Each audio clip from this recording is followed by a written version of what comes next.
What if you could improve your gut, brain, heart health, lose weight, and build muscle just by adding a few key foods into your weekly diet? In this episode, I'm going to break down the 8 essential foods that you need to eat every single week in order to supercharge your health and achieve your fitness goals. You'll learn not just what these foods are, but why they're so powerful and how to easily incorporate them into your routine. By the end of this episode, you're going to have a simple game plan to optimize your nutrition and be your absolute best. Before we dive in, if you're listening on the Apple Podcast app or on Spotify, make sure you hit the follow button. And if you're watching on YouTube, make sure you hit like and subscribe down below.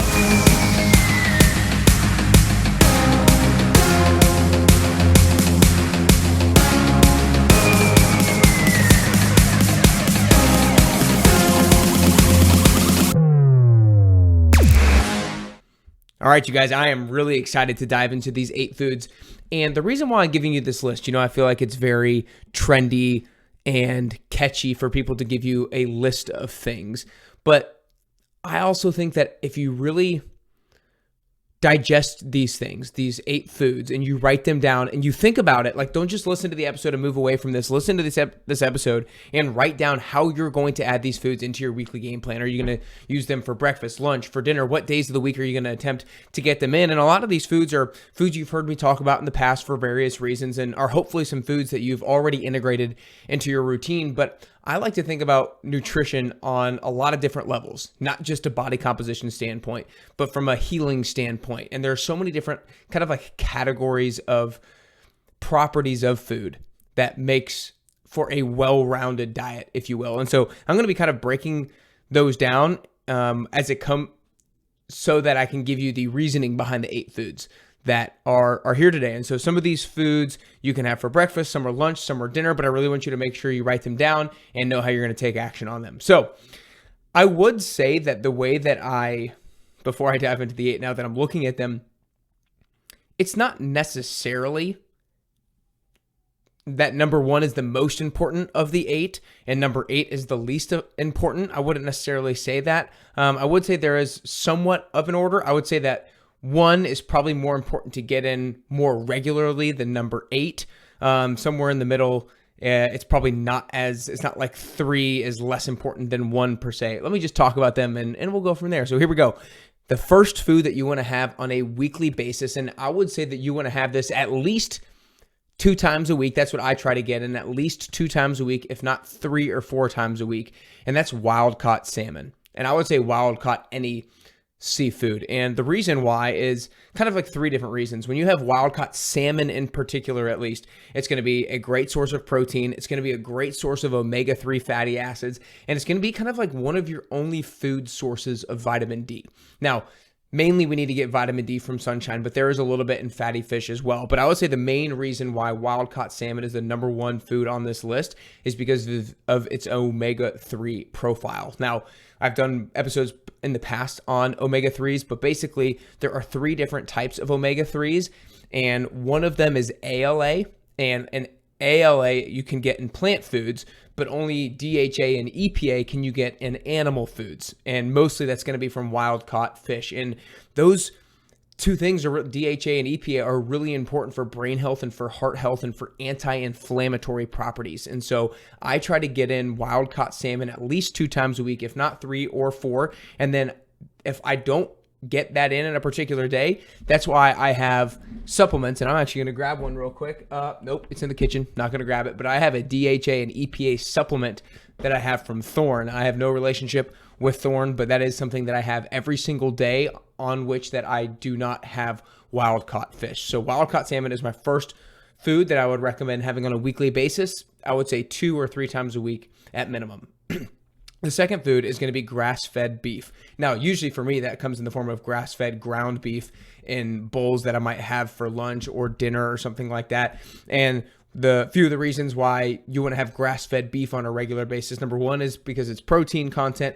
Number 2 is because of some of the micronutrients that it has, things like iron and things like carnitine, and then it's also B12 profile, because B12 is something that most of us are deficient in. Most of us are deficient in our B vitamins, and we can only get B vitamins mainly from a lot of animal food sources, especially beef. And so grass-fed beef is something that I like to get probably, man, the number of times a week that I get that in, I get that at least 2, if not 3, if not 4. And I would say, like, if you could have a pound of grass-fed beef a week, there's no science saying a pound of grass-fed beef is the proper amount. But if you think about a pound of grass-fed beef, that might last you anywhere between 2, 3, or 4 meals, depending on the portion size that you use. So that's grass-fed beef.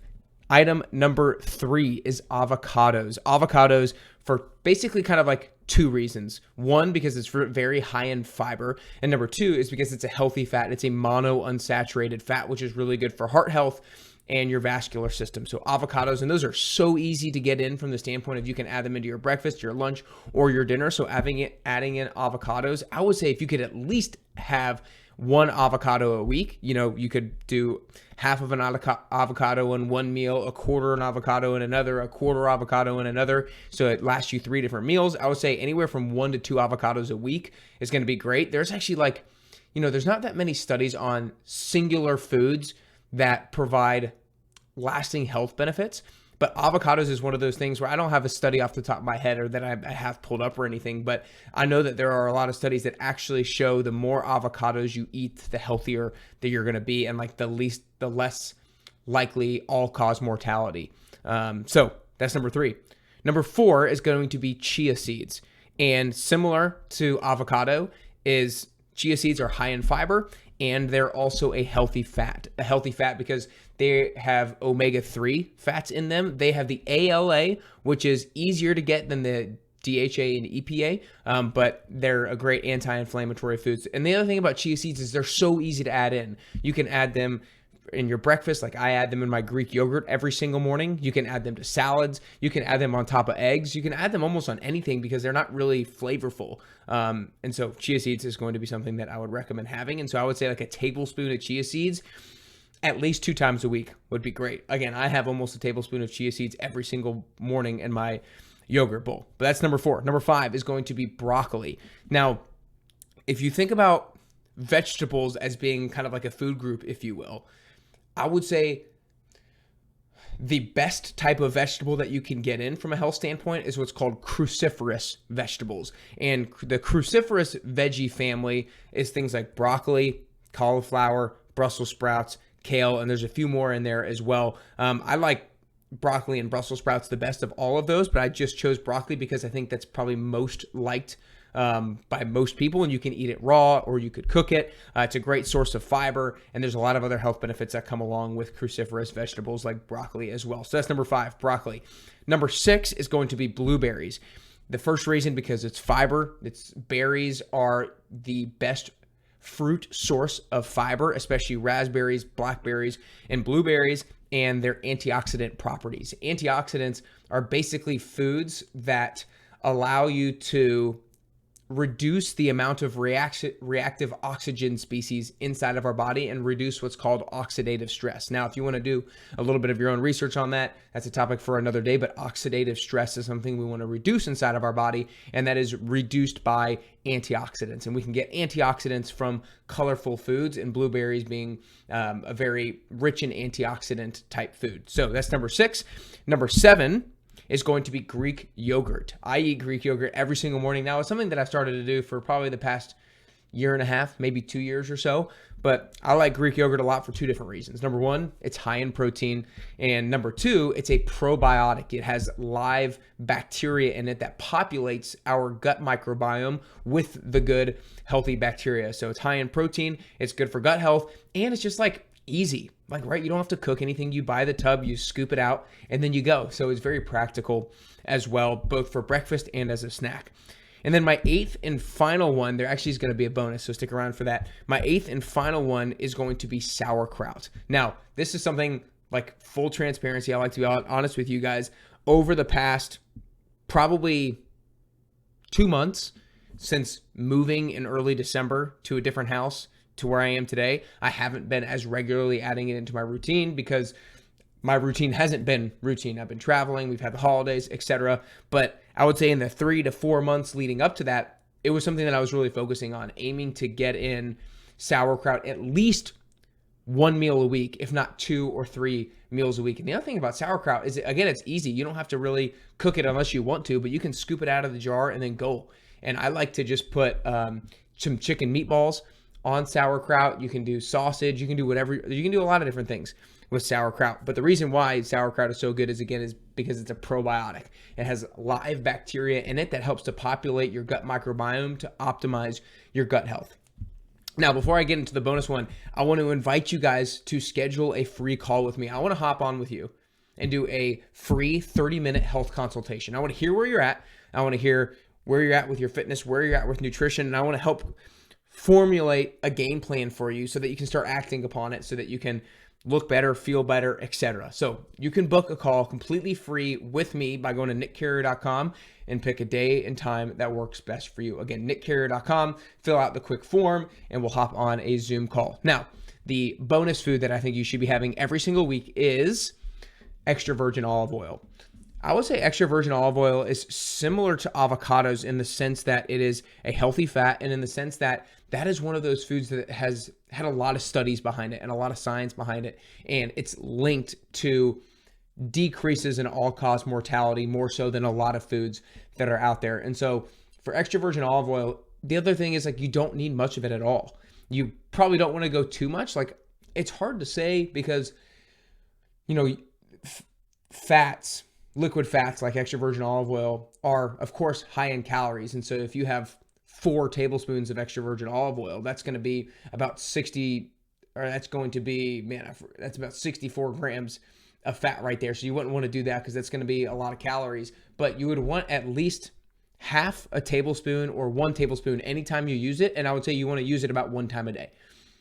Maybe a little bit more than 1 time a day if it's just half a tablespoon or less than half a tablespoon. But extra virgin olive oil is that last food, that bonus, that 9th food that I would say you would want to have on a weekly basis. I hope this was valuable. I hope you guys wrote down these foods. I hope you start to have an idea of how you can implement these into your routine. And honestly, I bet a lot of you guys are listening to this thinking, oh, I do 4 of those already really, really good. I do 1 or 2 of them okay, but the other 2 I don't use at all.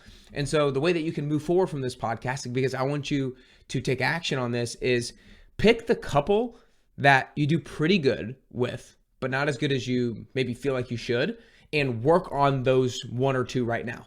Work on those 1 or 2 right now. Work on that for the next month or 2 months. Once you've improved at that, look to add in one of the other ones that you're not even eating right now. So don't try to go all of them at once. Focus on the couple that you're doing okay with, and then add in another after that, because that's the way that we can really consistently up our game and optimize our game with our diet. I hope you guys enjoyed today. Remember to book a free health consultation call with me by going to nickcarrier.com. I would love to hop on with you. But other than that, I hope these list of 8 foods plus the bonus helps you to look better, feel better, get closer to your health and fitness goals. And ultimately, I hope it helps you get closer and closer to your best you.